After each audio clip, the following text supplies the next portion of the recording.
Oh, hello, YouTube. It's Joel, and we're back to discuss the NHK 2022 fifth week of the Figure Skating Grand Prix.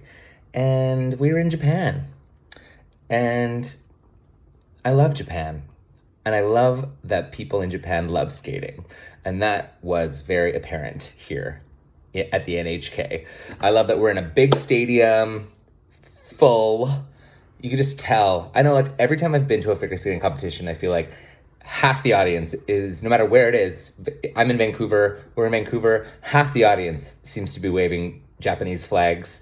So they're a very dedicated nation to their sport, and they love their skaters, and they have a lot of great skaters, and they did very well here. But it was a very, like, interesting event, again, all over the place.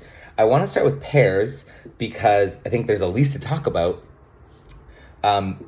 Miura and Kihara were just like, they would have had to bomb hard to not win here. They won by a lot of points and they had a lot of mistakes. And they're so cute and I love them. I think I prefer their short program and their short program, the blue outfits with the gold sparkle, silver sparkle. I think I prefer that over the free program outfits. They don't really do anything for me, but they're just like really lovely skaters. I love that they seem to love skating with each other, and his face, he's just such a joy. You know, he's so strong and she's so little and he just throws her around. And I don't know how she lands those throw jumps because he chucks her across the ice. But she did so well hanging on. She was the one who really like nailed her jumps, I feel like, for the most part here. And he was the one that was having struggles, whereas in the past, I feel like it's been the opposite. But they were hands down the clear winners. Home advantage as well. So very cool for them to get to skate in front of their Japanese audience and to take the W. They were by far the winners of the pairs event, and they will be at the Grand Prix final. Another team that's going to be at the Grand Prix final is Chan and Hao, and they skated okay. In this field though, they're silver. Like, they did it. They landed enough of their elements. They had quite a few issues as well. And they didn't have huge scores, but there were only 6 pairs at this event. Normally there's 8, which is already a pretty small field, but only 6 pairs. And they deserved that silver medal. I 100% agree. What I didn't expect to see was this cheeky Canadian pair sneaking in for the bronze. And I say it all the time, Canada loves a cheeky bronze medal. We love being in that, like, could they be 6th? Are they going to make the final group, the final warm-up group? Oh, they made the final. Oh, are they going to sneak up to like a 4th? Oh, they made the podium. Like, Canada, we love that. We love that journey. So this is like a new pair. I honestly didn't watch the male, Mimar. I did not watch him at all. I only watched Brooke McIntosh the entire time. She is so strong. She's like 17, so strong, so cute. Like, you could tell that no matter what happened, she was going to land this program. She's making it happen. And I love that tenacity. I can feel it coming from her. She just stole my glance the entire skate. And I think they skated to Phantom, but I was distracted in the best way just by her and her vibe, because I really like her skating. And obviously he's a good partner. He was a good frame for her as the picture. Was kind of an old thing that people always say about pairs and ice dance. Maybe it's less accurate nowadays, but in this situation, I really feel like it was true. And she was really highlighted, and I think that's awesome.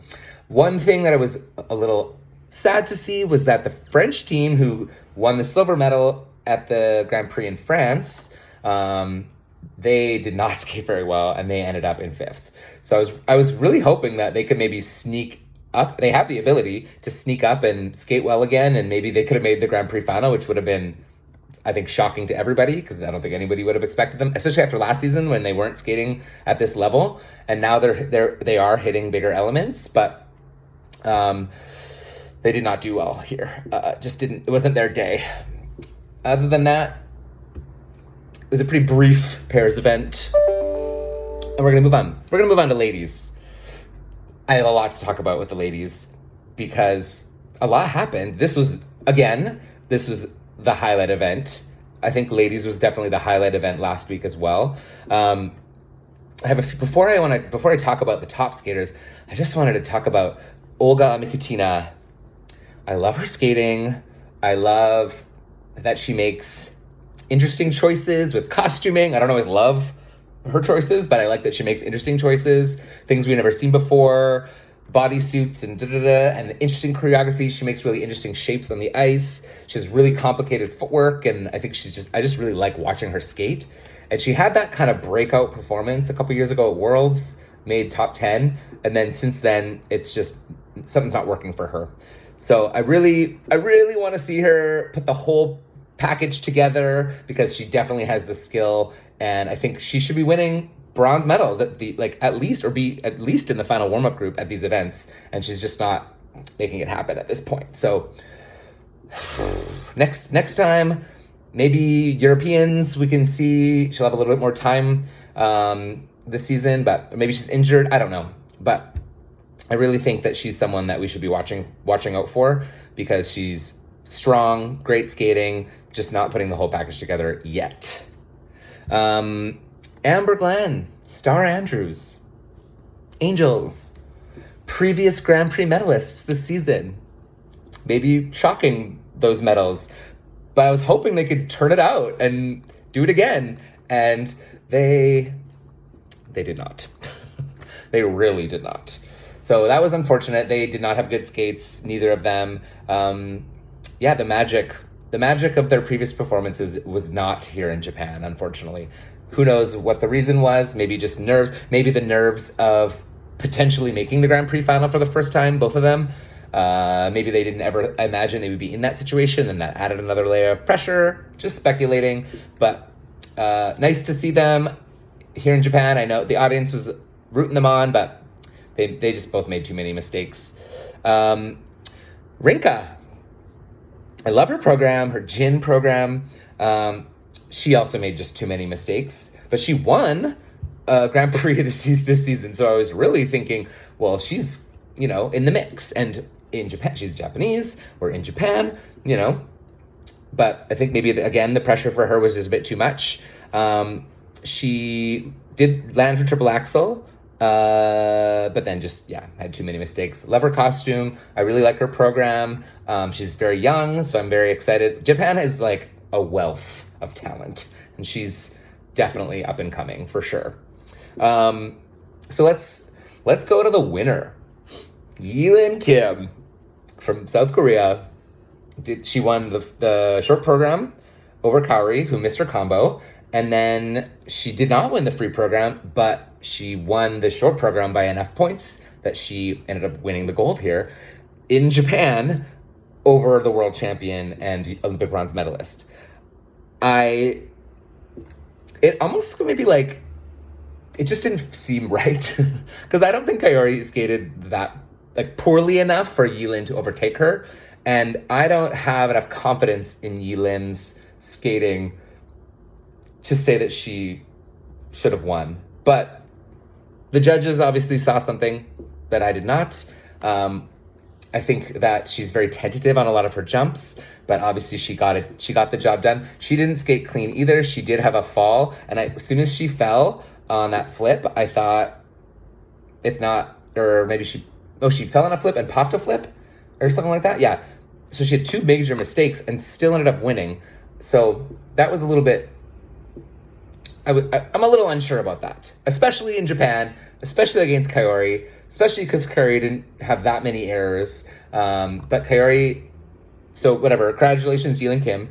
Kaori comes through with second place. She also had issues on flip and her Lutz, and then she popped a loop right at the end. And if she didn't pop that loop, she would have won for sure. But she just made too many mistakes as well. And I don't know, the judges were not giving her that home ice advantage that I just kind of, after watching skating for all these years, I just assume that she's gonna get. I think Kaori looks great. She looks strong. She's really pushing herself with the choreography. I don't think she's fully feeling these programs. They're not fully her style, but I think that every time I see her perform them, she seems to be settling into them more. And she's just so fast.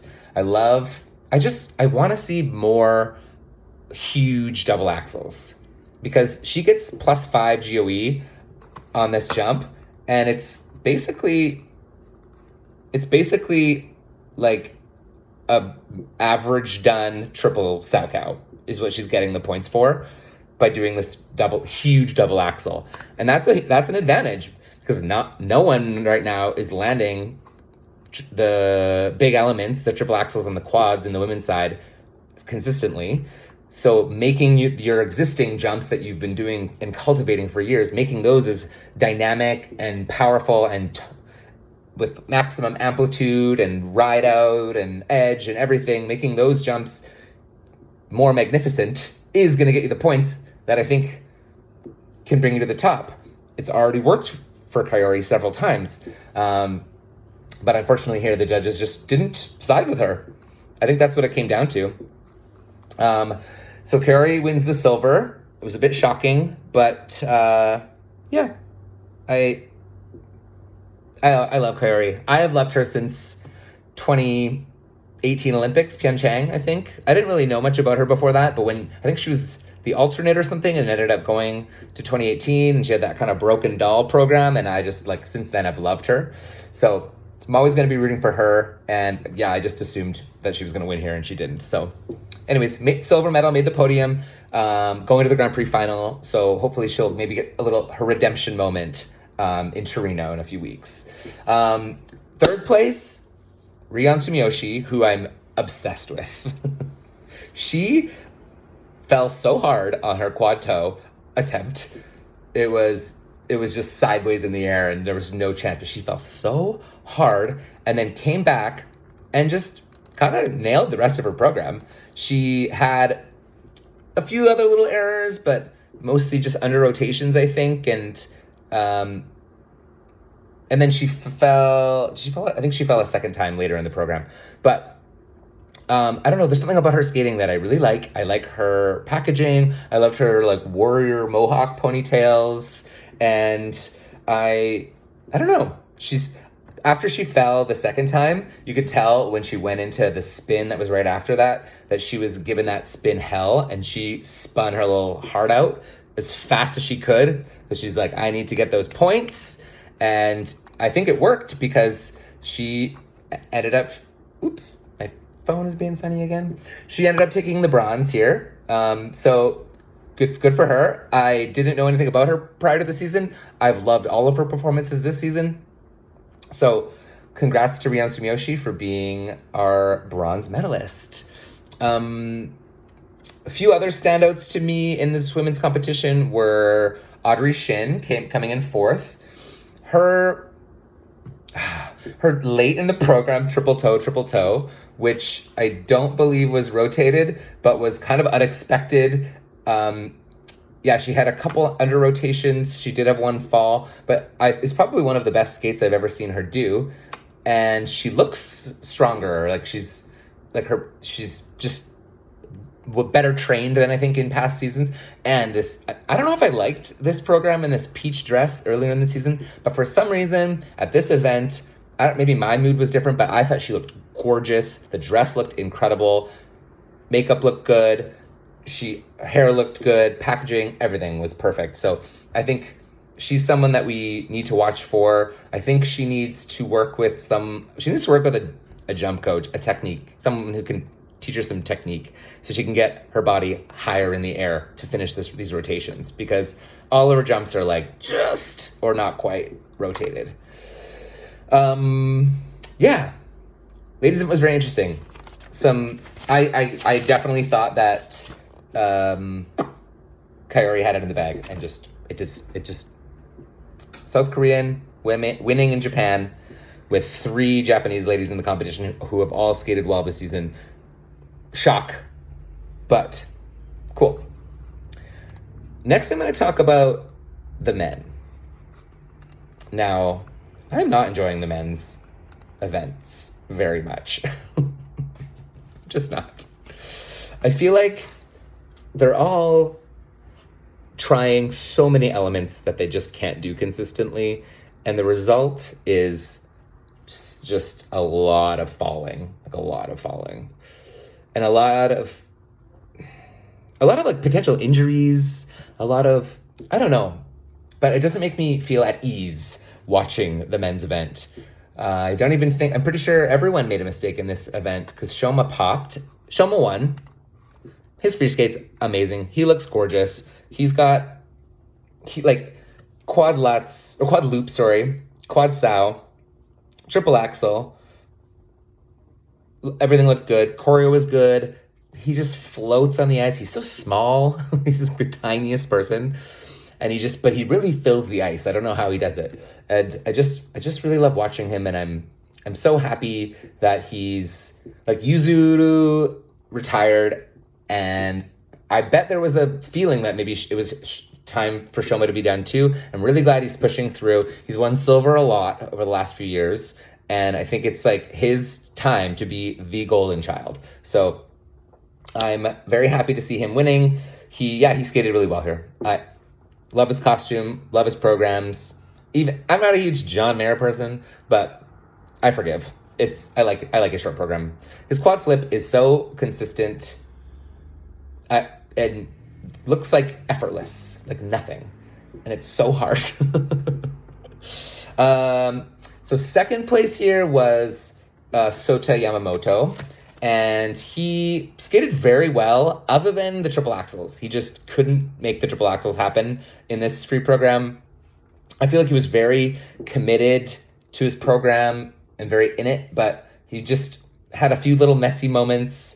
And also his quad sow at the beginning looked so easy, like a breath. And those quads are so insanely hard. I love the purple costume on him. I personally think that Junhwa Cha, who was third, should have got the silver here. Maybe that's just me. But June did not have the highest short program, so he lost it in the short, to be frank, because he was 16 points behind Sota? Yeah, it wasn't gonna happen. But he skated very well. Junhwa Cha he took the bronze. He went from 6th to 3rd, which is great. His first half of the program was pretty good, very good, actually, very strong. Lots of positive GOE. And then the second half of the program, basically all of his second half jumps he had issues with. And I just really want to see him. He's like so strong, and he's really like skating more like a man. And I think he has good material, and they put him in nice costumes. I like him in dark colors. But every single time he finishes a program, he just looks upset. Just so upset. And I want the confidence. Here's another thing I've been noticing. That a lot of times, skaters say they didn't have the best program. Okay. We all know. We just watched your program and saw you fall multiple times or pop a jump or whatever. We know. When skaters hit their finishing pose, and then immediately are like, ugh. And they barely even give the judges a second to realize that the program is over before their entire demeanor, their entire whatever acting they were doing or whatever showmanship they were giving, when it just disintegrates in that moment, like a millisecond after the program's over, it just kills the program. Also, maybe live in some delusion for a second. Hit your final pose, give no facial expression, take a deep breath, maybe turn away from the judges, and then look pissed or sad. Just because if you're looking upset the second you finish your program while facing the judges, especially if you're right in front of it, a lot of them are finishing directly in front of the judges, you're just telling the judges how bad you did. Maybe you created some magic in the last few elements, and I don't know, you won them back over. I'm not sure, but in that moment when you look absolutely anguished a second after your program ended, it just tells the judges like, like bad skate, lie, pretend, act for an extra like 3 to 5 seconds, then do whatever. It's just my subtle advice. Obviously, if you've messed up your program and you've been training your whole life for this, you're upset. I get it. But, I don't know. I feel like you're giving away maybe some extra potential points by looking sad because the judges are like, oh, let's reflect that. So, just stop doing that. So Junhwa Chao was our third place. I thought he skated well here. No time to die. Other highlights from the men's event. I don't think there were any. I do want to have a little sidebar about the Canadian men and how the Canadian men's skating needs some resuscitation. We have several guys competing at the higher level, doing big elements, and luckily we've had Keegan the past few years who shows up and usually at least lands a couple quads and stays in the mix even if he doesn't skate clean. But we've got Keegan's done this year. Like, this is his last year. We're pretty sure. Maybe it won't be, but I'm pretty sure. So we've got Roman, who has beautiful lines, tall, gorgeous quad salchow, highly inconsistent, gets in his head, makes 1 or 2 errors, and then the whole program falls apart, pops everything, can't, loses his timing, not sure. We've got Conrad Orzel, messy, always. I don't think I've ever seen him land a short program, let alone a free skate. But he's doing so many quads. He has no choreography. He's got music he has no right to be skating to. I don't know. It's not helping him, I don't think. The packaging, I don't know. I don't think he's feeling it. He's not even listening to the music, to be honest. He's just skating back and forth and trying huge elements and flailing all over the place. So, and then our other skater, who I thought was our hope in the world a few years ago, is Steven Gogolev. And although he did skate a decent free program here, he's just also been so inconsistent because I think he's young, growth spurt, and he's just chasing that former glory. I think he was silver at Canadian Nationals a couple years ago, and when he was still a junior. And everyone was just thinking, he's the one. And then, growth spurt, you can't land those quads anymore. And so he's trying to get that back, trying to figure it out. But yeah, men's skating, and maybe it's a good time for men's skating and skating in Canada to take a breath and reassess and then build some new athletes up. But I'm worried. I'm really worried that we aren't going to have any medal potential in the upcoming Olympics other than potentially our dance couple, which is now what I'm going to talk about because I'm so happy. So the dance competition, like I say this every week, but the dance event has never been my favorite. And I've only in the past couple years actually started paying attention to the main players. And I watched the whole event this week, and I have some thoughts. I have some good thoughts. First of all, I love this Chinese dance team.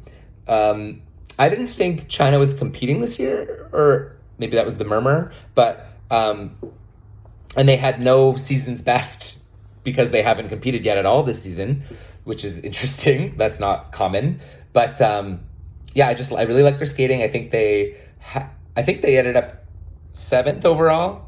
Yeah, and they had okay skates. They're I think still a little bit of an up and coming pair, but I really like them. I like their vibe. I like their presentation. They seem to have fun out there. They seem cheeky and quirky. So I think we need to cultivate that team.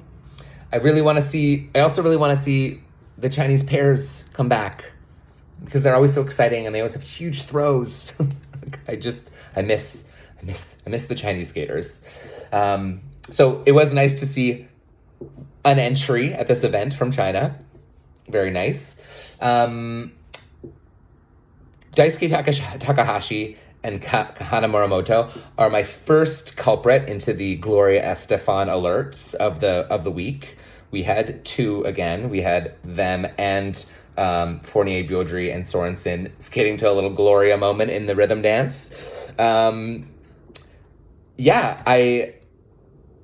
won. Fournier, Beaudry, and Sorensen, they won. They were amazing. They were so good in the short program, just feeling the vibe, feeling that Gloria. Their free program, her skirt, that black skirt, and the midriff and her abs, and she looked so good. And they were perfect. Honestly, I think he had a little bit of a wobbly twizzle that they just ignored. But other than that, I didn't see any moments of hesitation, any issues in their skate. I'm looking up there. They had positive GOE, really strong GOE on every element. And they weren't supposed to win here. Our Canadian legends were not supposed to win here. I think everyone's just like, it's chalk and bait season. It's chalk and bait season. They're not speaking to me. So, and you could see it written on Madison Chalk's face after the short program. When they were put in second, she was shocked and not pleased because I think she just assumed they were going to win. But their rhythm dance does nothing for me. It's good, but like I'm not feeling strong emotional connection or fun really from them.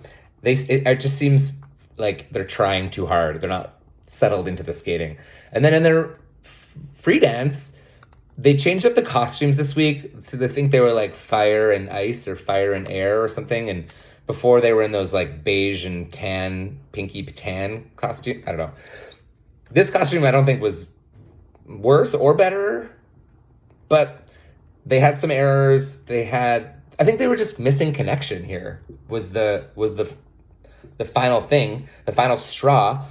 Fournier, Beaudry, and Sorensen, they were fully connected. They made the audience feel like they were on a journey with them. Where Chuck and Bates, it was like, the whole time you're like, ooh, are they going to do it? Ooh, are they going to do it? And they ended up silver here, which is obviously they did very well still, but it wasn't the blowout I think that everyone was expecting. And I think they just assumed, they just had the assumption that they were going to win. So I'm curious to see what happens. Obviously, they're going to the Grand Prix final. And Fournier Beaudry is also going to the Grand Prix final, and they've never been before, I don't think.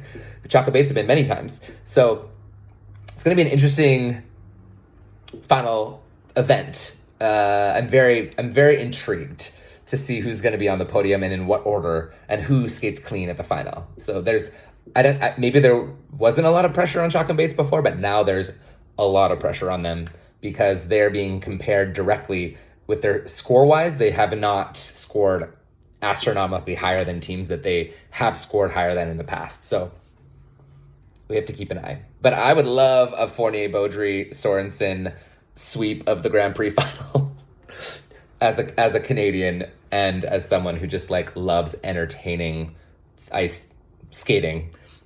They gave it to me. Our third place team here was Green and Parsons. Their Rhapsody in Blue free dance, I think, is so dull. They're great. I think they're lovely. I like watching them normally. This program just does not have the magic as that modern program they did a couple years ago, or maybe last season. That was really the one for me. And this, no. I don't know. It's just too traditional, I think. It doesn't feel them.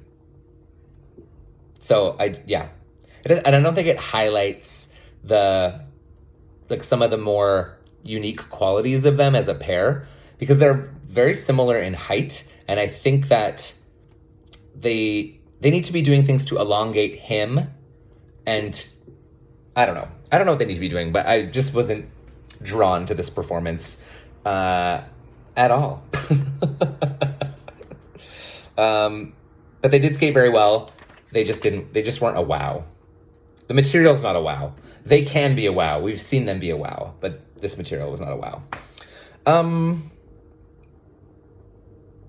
yeah. The other program I really liked was the Finnish team, Yuka Orihara and Juho Pirinen. They did this cool, like, whimsical free dance. She had, like, the pinky auburn hair, and he had his sleeve matched. And I don't really know what the story of this free dance was, but I felt brought on a journey, and um, I just liked their energy together, and I felt like I want to be brought on a story. I want a tale. I want to feel like there's a beginning, a middle, and an end. And I felt like she was kind of like the nymph for the fairy or something, and he was following her and helping her along on this journey, or she was helping him along on this journey. I'm not really sure what the story was, but I felt like there was a story. I felt like I was on it with them, and I felt like there was a conclusion. And I just when that program ended, I was left blissfully happy, and they felt like they skated really well. They aren't one of the top teams yet, but I think they have really great potential, and I really feel like if they keep putting out material that's interesting like this, that they could start pushing up and maybe pushing some of the other teams to do more interesting things as well, which needs to happen. Green and Parsons. Chocolates. Honestly, like, the snake charmer, the astronaut and the alien. I know that, like, a lot of people, maybe more traditional ice dance viewers didn't like those programs so much. I love them. I love the alien and the astronaut program. I thought it was really cool. And I thought the critiques people were giving about it were like, it's too weird. I'm like, good. Give me weird. I want to see, like, drag on the ice. And Madison Chalk was serving me drag on the ice. Snake Charmer, Madison Chalk serving drag on the ice. I want more of that. We don't need to see any more like fire and ice, or like I'm the man and you are the woman, and no. I think we can move past that and just take a note from the Finnish team and do something more whimsical and more interesting. Please. Overall, great event. Again, I was really happy that the audience was so big here and so supportive. I think the audiences have been really great in general, probably just because there hasn't been, of course, the audience is just getting used to being in an audience after COVID, and I think they want to be there and they want to be cheering, and they really supported all the athletes, and it was a really, really good event overall. So next week I think we're in Estonia, so that'll be interesting. A lot of events in Estonia in the last couple of years, and so we'll see you then. Okay, bye.